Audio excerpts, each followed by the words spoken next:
Welcome to Samba Samba. Enjoy the video. You start by parking, waking the car, and confirming connectivity. A stable network helps the car read and display update state. Once in controls, tap software to see pending updates and any scheduled install time. You should immediately look for cancel, defer, or remove options. Those stop an imminent install. If you don't see them, make sure the touchscreen is responsive and that you're logged in to the main vehicle profile. Otherwise, the interface won't show full update controls.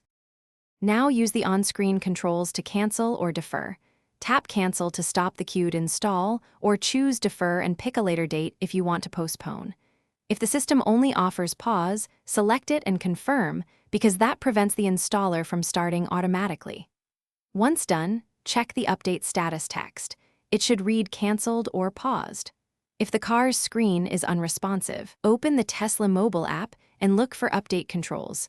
Sometimes the app finish by verifying the software page shows canceled or paused. If it still shows scheduled, reboot the touchscreen to refresh the state.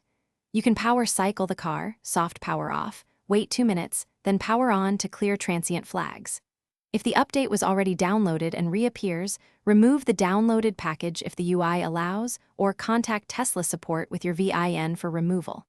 If things go wrong, one key tip: reboot the screen first, then power cycle before escalating to support. Thanks for watching. Consider subscribing if we helped you.